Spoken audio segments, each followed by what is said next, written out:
जीवन र सम्पत्तिको सुरक्षा गर्न सकिन्छ। भनिन्छ नि, विपद कुनै बाजा बजाएर आउँदैन, न त यसले आफू आउने पूर्व सूचना नै दिन्छ। यसरी अपरझट आइपर्ने विपदलाई पूर्ण रूपमा रोक्न त सकिन्न, तर यसबाट हुन सक्ने क्षतिलाई न्यूनीकरण गर्न तथा जनधनको क्षति न्यूनीकरण गर्न हामीले पूर्व तयारीका विभिन्न कार्यहरू पनि पक्कै पनि गर्न सक्दछौँ।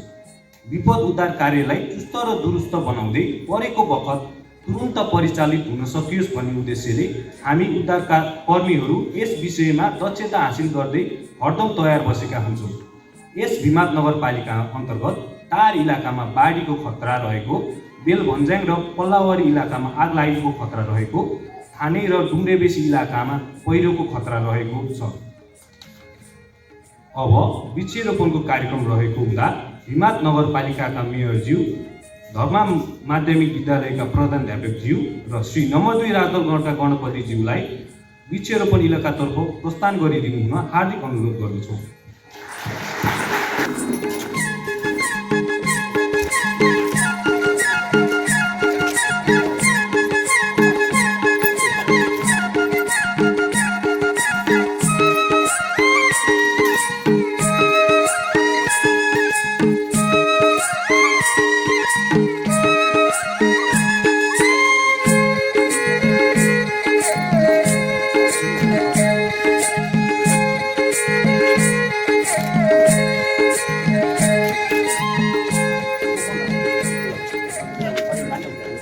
भएर नदीको सतह हिउँ पर्नु, जस्तो कि तुरन्त उदाहरणको लागि कास्की जिल्ला पोखरामा 2070 साल वैशाख 23 गते हामीले विभिन्न किसिमको न्युज र सामाजिक सञ्जालबाट देखेका थियौँ।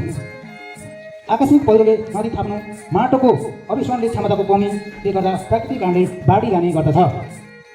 अर्को त मानवजन्य कारणले वन विनाश, सहरीकरण, नदी किनारमा घर बनाउनु।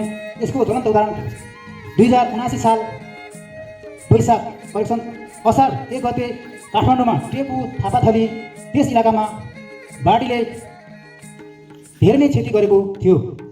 यसको लागि विभिन्न न्युज र सामाजिक सञ्जालबाट हामीले देखेका थियौँ। नदी फुट्नु, बाढी रोकथामका उपायहरू, बाढी आइसकेपछि यसलाई रोकथाम कसरी गर्न सकिन्छ भन्ने बारेमा रुख रोप्ने, वनलाई संरक्षण गर्ने, सहरी योजना व्यवस्थापन बनाउने, ढल सफा गर्ने, वर्षा र पानी सङ्कलन गर्ने, बाँध र जलस्रोत निर्माण गर्ने पूर्व सूचना प्रणालीहरू राख्ने। यसले गर्दा बाढी आउनलाई रोकथाम गर्न सकिन्छ। बाढी आएको समयमा के गर्ने भन्ने बारेमा रहेको छ।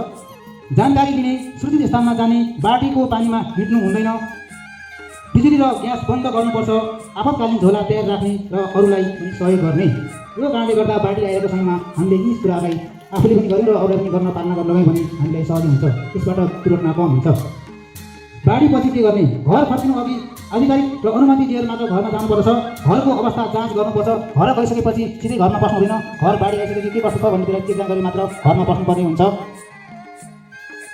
घाइतेलाई प्राथमिक उपचार दिनुहोस् र आवश्यक परे अस्पताल ल्याउनुहोस्। हो, बाढी आएको अवस्थामा घाइतेहरू त्यो बिरामी परेको हुनसक्छ। त्यहाँको प्रकृतिलाई पुनः के त क्षति हुन नदिनको लागि प्राथमिक उपचार गरेर कुन ठाउँ लैजाने हो, बिरामीको प्रकृति अनुसार स्वास्थ्य चौकीमा पठाउने गर्नुपर्दछ। सरकारी राहत वा सहायता कार्यक्रमको लागि सम्पर्क गर्नुपर्छ। हो, बाढीले धेरै नै क्षति गरेको छ भने घरमा गएर हामीले वासस्थान लागि कमी हुनसक्छ, खानको लागि कमी हुनसक्छ। त्यसो भए राहत दिएको स्थानतर्फ समन्वय गरेर राहत दिएर जानुपर्ने हुन्छ। अब रह्यो पहिरोबाट हुने कारणहरू। पहिरोबाट पनि दुई किसिमले पहिरो जान सक्छ। नम्बर 1 प्राकृतिक कारण र नम्बर 2 मानवनिर्मित कारणले। प्राकृतिक कारणले अत्याधिक भएको कारणले गर्दा पहिरो जाने गर्छ। अर्को छ भूकम्पको पहिरो जाने गर्दछ। अर्को छ भूवर्गीय कारणले गर्दा पनि पहिरो जाने गर्दछ र हावाहुरी र कटानको कारणले पनि पहिरो जाने गर्दछ। अब मानव निर्मित कारणहरू। जङ्गल फानी गर्नुको कारणले पनि पहिरो जाने गर्दछ। सडक तथा भवन निर्माण हो, यथाभावी योजना बिना सडकहरू र बाटो निर्माण गरेको खण्ड पनि पहिरो जाने गर्दछ। सिँचाइ तथा पानीको अनियमित पर्ने गर्दा पनि पहिरो जाने गर्दछ। नदीको धार मोड्ने, यसले गर्दा पनि यो त पहिरो जाने हुन्छ। अब पहिरो गइसकेपछि यसलाई रोकथाम गर्न के कस्ता उपायहरू पाउनुपर्छ भन्ने बारेमा रहेको छ। नम्बर 1 वन संरक्षण गर्नु, सिँचाइको व्यवस्थापन गर्नु, ढलान र बर्खालाई बनाउनु, ड्रेनेज सिस्टम बनाउने, ढल्किएको जीवनमा टेरिङ र नेट लगाउने, पहिरो सम्भावित जनक्षेत्रमा चिनाउने, स्थानीय जनतालाई जानकारी दिने र आफूले पनि जानकारी दिने। पहिरो आउँदै गर्दा के गर्ने भन्ने बारे रहेको छ। शान्त रहनुहोस् र तुरन्त सुरक्षित स्थानमा जानुहोस्। पहिरोको दिशा विपरीत जानुहोस्। हो, पहिरो आइरहेपछि पहिरोको दायाँमा जानु हुँदैन कि त्यसको विपरीत अलिक टाढै गएर बस्नुपर्छ। घरमा हुन्छ भने तुरन्त बाहिर निस्कनुहोस्। हो, पहिरो गएको जानकारी अथवा थाहा पाइसकेपछि, कुनै पनि माध्यमबाट थाहा पाइसकेपछि तुरन्त बाहिर निस्कनुपर्छ र अरू परिवारले पनि बाहिर निस्कने सल्लाह दिनुपर्दछ। बिजुली र ग्यास बन्द गर्नुहोस्। रेडियो, टेलिभिजन र मोबाइल र सामाजिक मार्फतबाट सूचनाहरू दिनुपर्छ। यो त भयो पहिरो आउँदै गर्दा गर्ने कार्यहरू। अब पहिरो आइसकेपछि के गर्ने भन्ने बारेमा छ। घाइतेलाई प्राथमिक उपचार गर्नुहोस्। सुरक्षाकर्मी र स्वास्थ्य स्थानीय निकायलाई खबर गर्नुपर्छ। त्यहाँ हिँड्नुहोस् अनि जमिन र स्थिर छ कि छैन चेक जाँच गर्नुपर्छ। मनिलो पानी र चिप्लो जमिनमा हिँड्दा विशेष ध्यान दिनुपर्छ। पुनः पहिरो आउन सक्ने सम्भावना भएको भए सावधानीका साथ त्यस इलाकामा हरकत गर्नुपर्छ। अब रहेको छ आगोको प्रकार। आगो पनि 6 प्रकारको हुन्छ। कुन वस्तुमा कुन आगो लागेको हुन्छ भन्ने बारे। क्लास ए, ठोस पदार्थ आगो। यसमा कागज र दाउरामा लाग्ने आगो हो। यस आगो लागिसकेपछि हामीले आगो र बालुवाले निभाउन सकिन्छ भने। क्लास बी, यो तरल पदार्थ लाग्ने आगो हो। यो आगोमा हामीले पानीले मार्न सक्दैनौँ। यस आगोमा मार्नको लागि हामीले फायर एक्सटिङ्ग्विसर प्रयोग गर्नुपर्ने हुन्छ। क्लास सी, ग्यासको आगो। यो पनि ग्यास जन्य पदार्थमा लाग्ने आगो हो। यो आगो लागेपछि हामीले पानीले निभाउन सक्दैनौँ। यसमा पनि फायर एक्सटिङ्ग्विसर प्रयोग गरेर आगोलाई नियन्त्रण गर्नुपर्ने हुन्छ। क्लास डी, धातुको आगो। यो पनि धातुमा लागेको आगो हामीले पानीले निभाउन सक्दैनौँ। यसमा पनि फायर एक्सटिङ्ग्विसरद्वारा प्रयोग गरेर आगोलाई नियन्त्रण गर्नुपर्ने हुन्छ। विद्युतीय आगो। विद्युतीय आगोलाई पनि पानीद्वारा निभाउन सकिँदैन। यसलाई पनि फायर एक्सटिङ्ग्विसरद्वारा नै प्रयोग गरेर आगोलाई नियन्त्रण गर्नुपर्ने हुन्छ। अर्को छ क्लास के, भान्सामा लागेको आगो। यसको प्रकृति अनुसार भान्सामा केमा लागेको त्यो प्रकृति अनुसार आफूले पानीले अथवा फायर एक्सटिङ्ग्विसरले निभाउनु पर्ने हुन्छ। अब आगो लाग्नु अघि के तयारी गर्ने भन्ने कुरो रहेको छ। धुवा वा आगो पत्ता लगाउने यन्त्र स्मोक अलार्म। कुनै पनि घर भवनमा हामीले यसको स्मोक डिटेक्टर राख्यौँ भने त्यसले आगो लाग्नुभन्दा पहिले जानकारी दिन्छ। धुवा आएपछि अथवा आगोको सङ्केत भएपछि पुनः जानकारी दिन्छ र हामीले त्यस इलाकामा गएर केमा आगो लागेको के कस्तो भनेर चेक जान गरेर हामीले तुरुन्तै त्यसलाई नियन्त्रण दिन सकिन्छ। आगो निभाउनको लागि फायर एक्सटिङ आफ्नो घरमा राख्नुपर्छ। यो आगोको माथिको प्रकार, यो प्रकार थाहा पाइसकेपछि केमा आगो लागेको, कुन क्याटेगोरी आगो लागेको त्यो क्याटेगोरी छुट्याएर आफूले फायर एक्सटिङ्ग्विसर पनि प्रयोग गरेर जानुपर्छ। जुन यो फायर एक्सटिङ्ग्विसर अहिले डेमोन्स्ट्रेसनमा तपाईँहरूलाई जानकारी गराइन्छ, कसरी प्रयोग गरिन्छ भन्ने कुरो त्यसमा जानकारी गरे विस्तृतमा जानकारी गराइन्छ। आपतकालीन निस्किने बाटो योजना बनाउनुपर्छ। हो, घरमा आगो लागिसकेपछि आफूभित्र रहेको अवस्थामा एउटामा धोका होइन अन्य अरू पनि वैकल्पिक बाटोहरूलाई आफू छिटो बाहिर आउन सक्ने ताकि त्योबाट क्षति कम होस् भन्ने थाहा होस् र जानकारी दिनको लागि वैकल्पिक बाटोहरू प्रयोग गर्नुपर्ने हुन्छ। घरका सबै सदस्यहरूलाई आगो लागिसकेपछि के गर्ने र कसरी त्यसलाई नियन्त्रण गर्ने र आफू कसरी सुरक्षित हुने बारेमा पनि आफूले पनि सचेत हुनुपर्छ र अरू सदस्यलाई निकै सल्लाह दिनुपर्छ। आगो लाग्दाको बेला के गर्न सक्छ, तुरुन्त के गर्न सकिन्छ भन्ने बारेमा रहेको छ। शान्त रहनुहोस्। आगो सानो छ भने फायर एक्सटिङ्ग्विसरद्वारा प्रयोग गरी निभाउनुहोस् र धुवा आएको ठाउँमा घुँडा टेकेर हिँड्नुहोस्। हो, धुवा आएको ठाउँमा आगो लागिरहेको ठाउँमा के त सिधै हिँड्दाखेरि धुवा शरीरमा पस्छ, आँखामा पस्छ र हामीले के त अचेत हुन्छौँ। हामीले आफू सोचे जस्तो काम गर्न सक्दैनौँ। त्यो निहुरिएर घुँडा टेकेर हिँड्नुपर्ने हुन्छ। मुख र नाक भिजेको कपडाले ढाक्नुपर्छ। हो, हामी हिँड्दाखेरि आगो लागेको ठाउँमा चाहिँ मुख र नाकलाई पानीले भिजेको टालाले छोपेर हिँड्यो भने हाम्रो स्वास्थ्यलाई के त असर गर्दैन। ढोका खोल्नुहोस्। अघि ह्यान्डल तातेको छ छैन चेक गर्नुहोस्। ढोका खोल्दाखेरि हाम्रो ह्यान्डल तातो छ छैन भने त्यसबाट नै हामीले के त आफ्नो क्षति हुनेबाट हामी जोगिन सक्छौँ। यदि सम्भव छ भने बिजुली र ग्यास बन्द गर्नुहोस्। Stop, drop and role. यो त हाम्रो शरीरमा आगो लागेको अचानक आगो लाग्यो भने के त डढ्नु हुँदैन, तुरुन्त स्टप हुने र डढ्ने जमिनमा के त डढी बिस्तार रुलिङ गर्नुपर्छ। रुलिङ गरिसकेपछि हाम्रो शरीरमा लागेको आगोहरू तुरुन्त निप्छ। कहिले पनि आफ्नो शरीरमा आगो लागेपछि दौड्नु कराउनु हुँदैन। आगोपछि के गर्ने, सुरक्षा निकायले अनुमति नदिँदैसम्म घर नफर्किने हो। सुरक्षा निकायले र अन्य स्थानीय निकायले स्वयंसेवकहरूले आगो लागिरहेको ठाउँमा चाहिँ अन्य आगो छ कि छैन चेक जाँच गरेर सबै कुरा नियन्त्रण गरेपछि मात्र सोधेर मात्र त्यो स्थानमा प्रवेश गर्नुपर्छ। बिजुली र ग्यास लाइन स्विच छ कि छैन चेक जाँच गर्नुपर्छ। घाइतेलाई तुरुन्त प्राथमिक उपचार र अस्पताल लैजाउनुपर्छ। राहत तथा बिमाको लागि सम्बन्धित निकायसँग समन्वय गर्नुपर्छ। यहीँ आएर यो विपद व्यवस्थापन सम्बन्धी बाढी पहिरो र आग लागि सम्बन्धी मैले सम्पूर्ण कुरा हजुरहरूलाई मार्फत जानकारी गराएँ। हजुर कसैको केही जिज्ञासा छ भने राख्न सक्नुहुन्छ।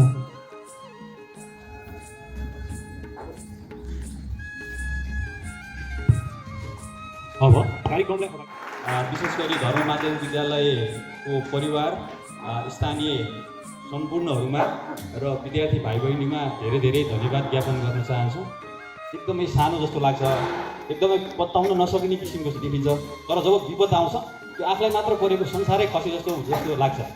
उदाहरणको लागि यही गण्डकी प्रदेशमा विभिन्न समयमा भएको विपदहरूलाई दिन सकिन्छ। मुस्ताङमा भएको एभेलेन्चेस, जसमा चाहिँ एक इजरायली परिवार एउटा बुढा र बुढी ट्रेकिङ गर्न आएको थियो।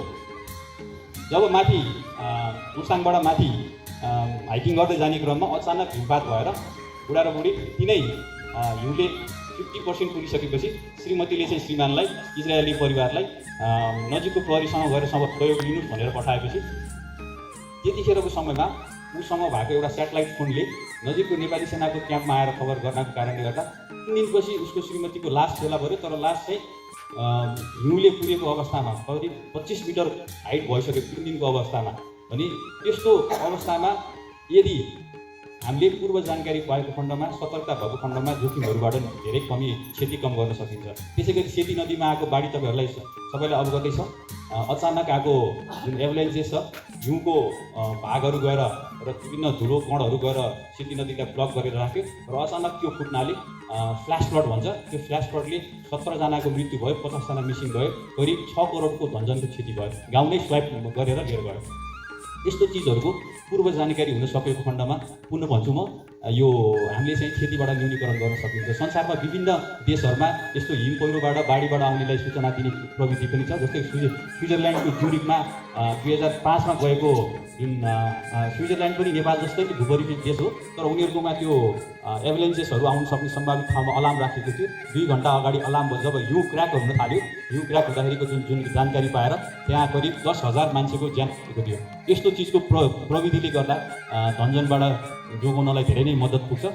विगतको सर्वेक्षण अनुसार पनि हामीलाई थाहा छ, गण्डकी प्रदेशमा मात्र करिब यो मनसुनजन्य गतिविधिबाट, बाढी पहिरो विभिन्न यो गतिविधिबाट 16,000 घरधुरी जोखिममा छ, जसअनुसार 70,000 व्यक्तिहरू प्रत्यक्ष रूपमा आफ्नो यो बाढी पहिरोबाट जोखिममा रहेको छन् भने तनहुँ जिल्लामा मात्र हेर्ने हो भने करिब 7,000 घरधुरीहरू, 7,000 जनसङ्ख्या अत्यन्तै यो बाढी र पहिरोको जोखिमको नजिकमा छौँ।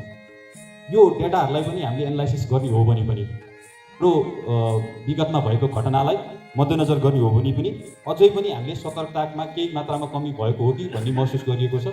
र नेपाली सेनाले विभिन्न समयमा मनसुन एक्सर्साइज सञ्चालन गर्ने गरेको छ, ताकि भविष्यमा हुने कुनै पनि किसिमको प्राकृतिक प्रकोपबाट कसैको पनि जीवधनको र सम्पत्तिको नाश नहोस्।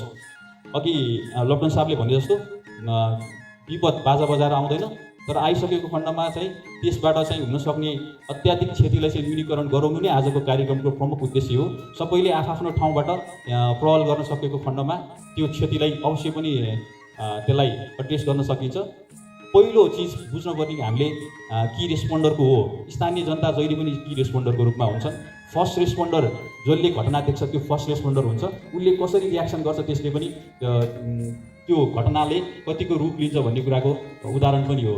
एउटा भाइ थियो मसँगै ट्रेनिङ गरेको कर्णे छाप, आफ्नो परिवारसँग सिन्धुपाल्चोकमा विदेशी साथीहरू, कोरियन साथीहरू, कोरियामा पढेको हिसाबले कोरियन साथीहरू घुम्न आएको थिए।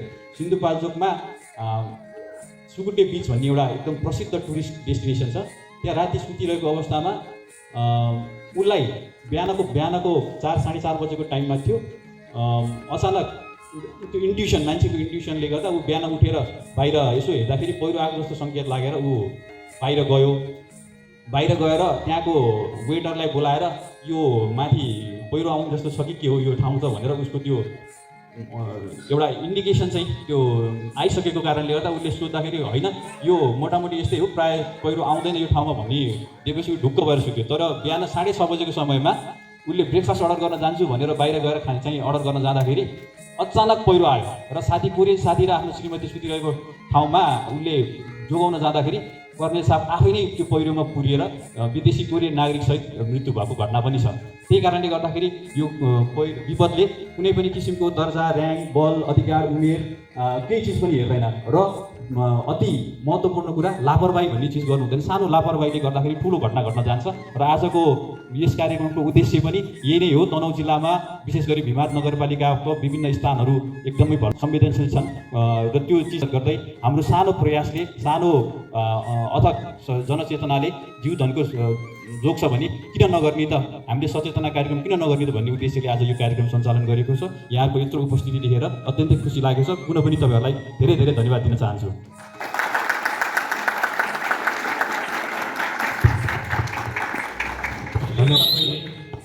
दुईवटा बाँस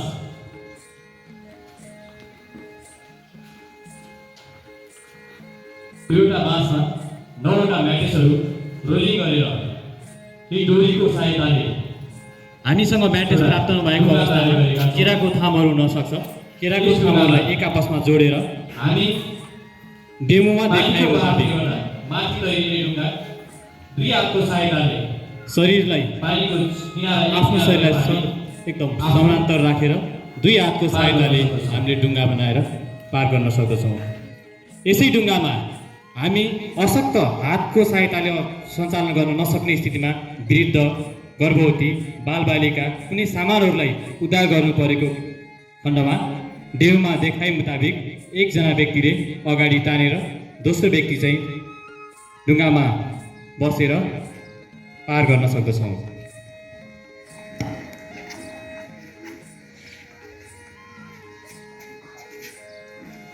यस्तो पार गरिसकेपछि गर्भवती महिला, बालबालिकालाई हामी बोक्न असम्भव भएको केसमा हामीसँग स्ट्रेचर पर्याप्त नहुन सक्छ। त्यस्तो अवस्थामा हामीसँग भएको मड्डीको सहायताले बेलमा देखाए मुताबिक स्ट्रेचर तयार गर्न सक्दछौँ। यस स्ट्रेचरलाई मड्डीलाई सर्लको जमिनतर्फ समान्तर राख्ने 4 भागको 3 भाग चाहिँ पहिलो रड बाँस उपलब्ध भएको साधनलाई फोल्ड गरी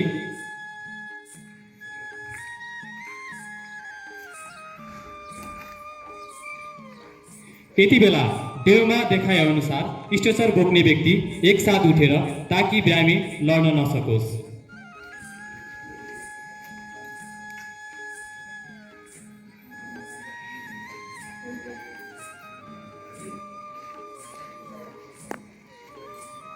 अब अर्को हामीसँग भएको प्लाइबोर्डको माध्यमबाट अहिले सबैतिर पाइने फोल्डिङ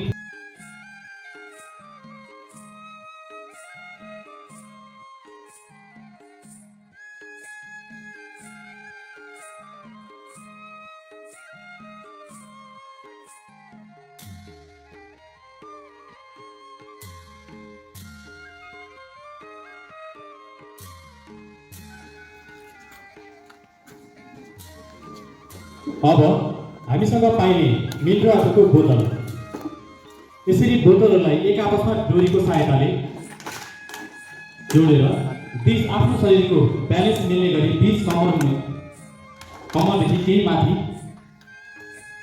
डेउमा देखाए मुताबिक यसरी डोरीको सहायताले हामीले कमरमा कसेर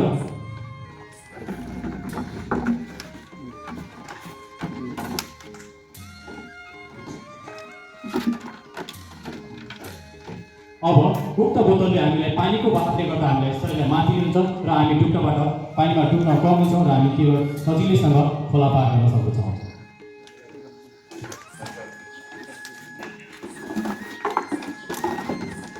अब हामीसँग विपद व्यवस्थापनको समयमा घरमा भएको ट्युब, विपद व्यवस्थापन केन्द्रले दिएको स्थानीय स्तरमा ट्युबहरू, यस्तो ट्युबहरूको सहायताले हामीसँग लाइफ ज्याकेट नभएको केसमा ट्युब मात्रै भएमा स्थानीय स्तरमा ट्युब मात्रै भएमा डेउमा देखाए मुताबिक ताकि दायाँ बायाँको व्यक्ति नदीमा केही पार गर्न सक्ने, नदीमा तैरिन सक्ने व्यक्ति भएको केसमा चाहिँ यस्तो अवस्थामा हामीले डेउमा देखाए मुताबिक गर्न सक्दछौँ। अब स्थानीय केन्द्रले सम्भावित विपद स्थानमा लाइफ ज्याकेट उपलब्ध गराएको हुन सक्छ। यसमा परिचालित स्वयंसेवकहरूले उद्धार गर्नु परेमा यसरी लगाइएको लाइफ ज्याकेट सबैभन्दा पहिले लाइफ ज्याकेटको हुकहरू सबै खोल्ने, हामीले लगाइने गरिएको सर्टको लगाइँदै दुईटी बाहुलालाई लक गर्ने। यति बेला हामीले खुट्टाको मुनिबाट लगाइएका कुराहरूलाई एक आपसमा लक गर्नुपर्ने हुन्छ ताकि हामीले हतारमा लगाउँदा लगाइकन लगाइयो भने पानीको बहावले हामीलाई तैरन माथि मद्दत गर्छ, तर लाइफ ज्याकेट हामी भन्दा बाहिर जान सक्छ पानीको बहावले। त्यसले गर्दा हामीले लक लगायो भने सजिलैसँग कन्ट्रोल हुन सक्छ।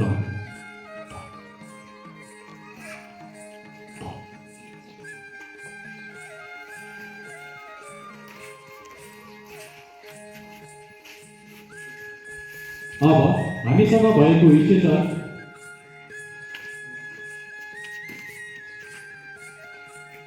हामीले अघि कृत्रिम स्ट्रेचर तयार गरेका थियौँ। यदि हामीसँग स्ट्रेचर छ भने सबैभन्दा पहिले स्ट्रेचर कसरी बिचमा रहेको रडलाई समान्तर रूपमा एक्सर्साइज गर्ने, टेक्निकको भाग जमिनतर्फ 4वटा टिकट छ, त्यो टेक्निकलाई जमिनतर्फ टेक्यो भने ताकि बिरामी जमिनसँग न घोस्ने चिजबाट माथि उठ्न सक्छ।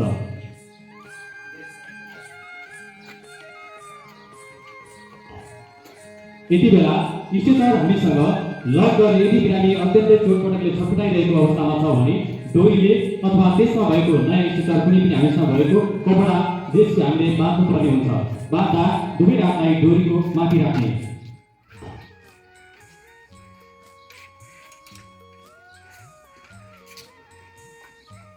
अब हामीसँग नयाँ खालको स्टेसर फोल्डिङ स्टेसर त हामीले सजिलै बोकेर हिँडेको अवस्थामा तत्कालै स्टेसर खोल्नु परेमा कसरी खोल्ने?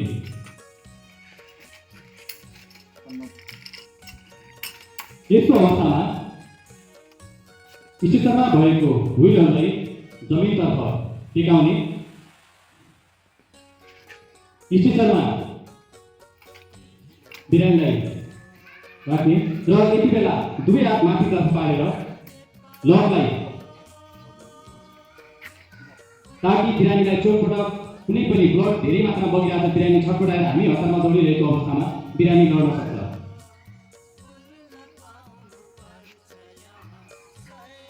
यति बेला एक साथमा उठेर बिरामीलाई स्थानीय प्राथमिक केन्द्रसम्म लग्न सकिन्छ।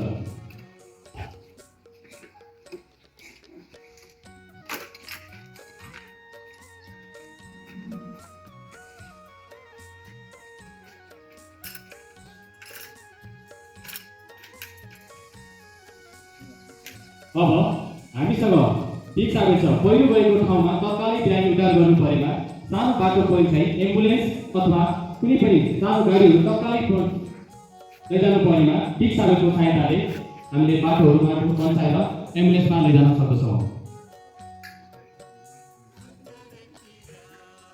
अब अघि जमा सुरेन्द्र बुढासरले भने जस्तै आगोको प्रकृति अनुसार पानीले ननिक्ने आगो भन्दा पेट्रोलियम पदार्थ ग्यास द्वारा कुनै पनि आगो लागेको अवस्थामा चाहिँ फायरिङ एक्सटिङ्ग्विसरले प्रयोग गरेर आगो नियन्त्रण पार्न सकिन्छ। यति बेला फायरिङको सेट चलाउँदा फायरिङ लिभरलाई दायाँ हातको हत्केलामा पारी बायाँ हातले फायरिङ एक्सटिङ्ग्विसरको रिङलाई दाहिनेतर्फ पुरा तानिदिनु र फायरिङ एक्सटिङ्ग्विसरको पाइपलाई कडा समात्नु। जुन ठाउँमा आगो अत्याधिक मात्रामा गइरहेको छ त्यस ठाउँमा ग्यासलाई प्रवाह गर्नु।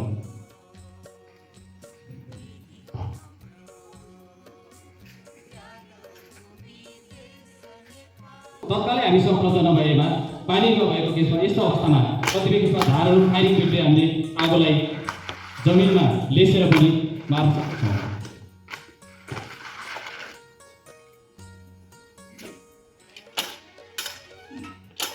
अब सेफ्टी हेलमेट हामीले पहिलो बसिरहेको अवस्थामा हामीले फायरिङ गरेको अवस्थामा कुनै पनि त्यस्तो अवस्थामा हामीलाई सेफ्टी हेलमेटको सहायताले हामीले ढुङ्गाहरू पन्छाउँदा गर्दा पहिरो तत्कालै रोकिरहेको हुँदैन। त्यति बेला साना साना गिफाहरू झरिरहेको हुनसक्छ। त्यस्तो अवस्थामा चाहिँ सेफ्टी हेलमेट प्रयोग गर्नुपर्ने हुन्छ।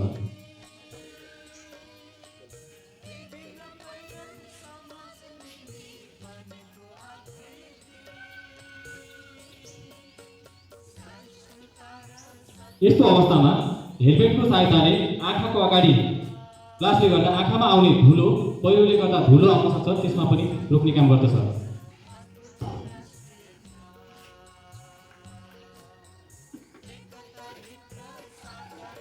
अब फायरिङ बुट।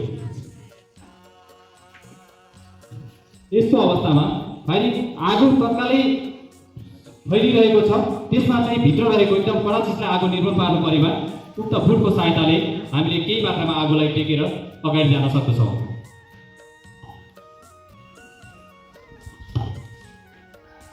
अब प्राथमिक उपचारको सामान।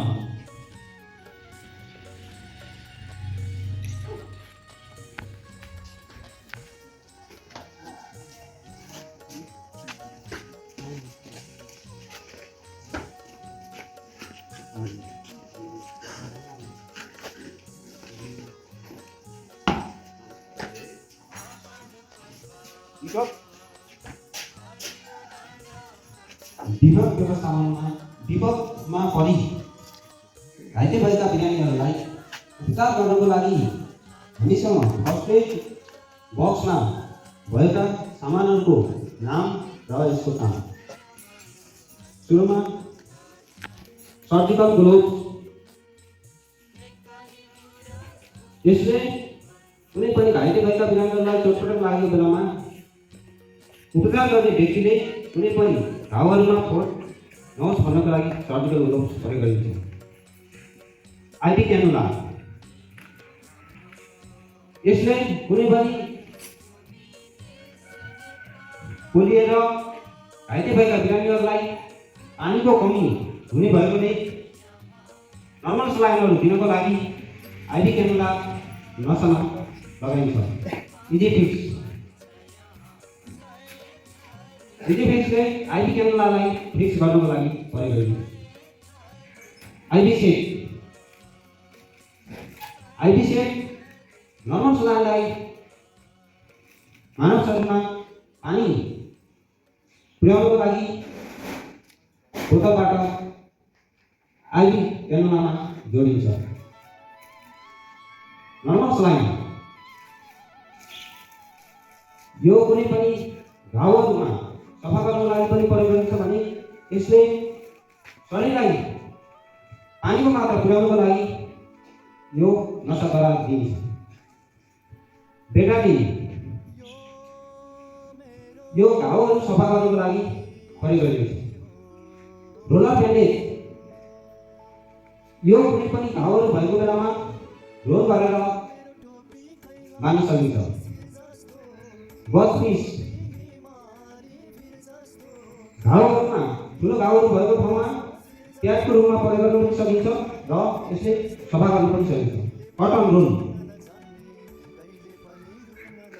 रोल यसले घाउहरूलाई सफा गर्नको लागि प्रयोग गरिन्छ। हेड प्लास यो सानो घाउहरू भएको ठाउँमा हेड प्लास लगाउन सकिन्छ। फर्स्ट फेड ड्रेसिङ यसले अलिकति ठुल्ठुलो घाउहरूमा भएको बेलामा यो ड्रेसिङ प्रयोग गरिन्छ।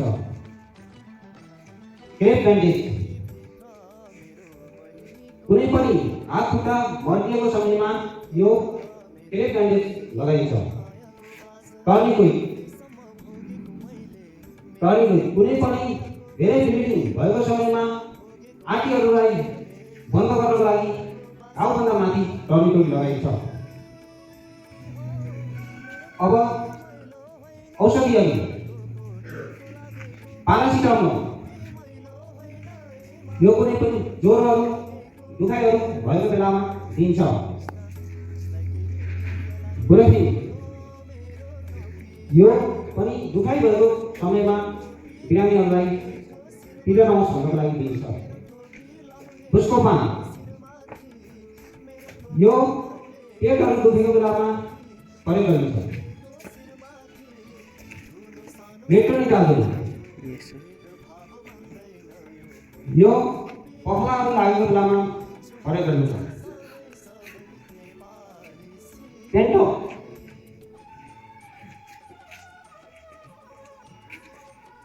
यो धेरै ग्यास्ट्रिक भएको बेलामा प्रयोग गरिन्छ। यदि बताएँ तपाईँहरूलाई यो फर्स्ट किटमा भएको ब्यागमा भएको औषधिहरूले सामान्य बिरामी भएको बिरामीलाई प्राथमिक उपचार गरी स्वास्थ्य केन्द्र अथवा अस्पतालमा पुर्याउन सकिन्छ र बिरामीलाई थप उपचारको लागि सहयोग मिल्दछ। उपस्थित अतिथि महानुभावहरू, अब म यहाँहरूलाई यस घरको माथिल्लो तल्लामा ध्यान आकर्षण गराउन चाहन्छु।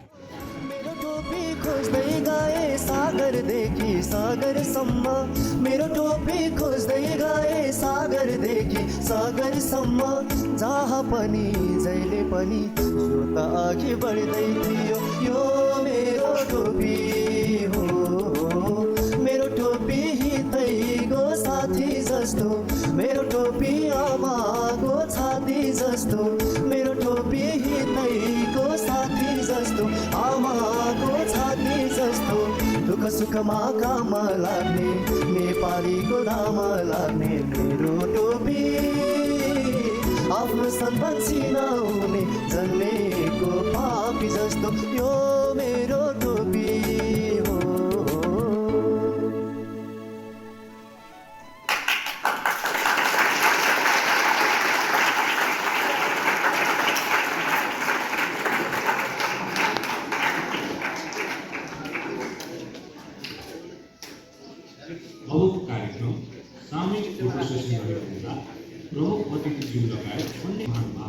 समक्ष विनम्र अनुरोध गर्दछु।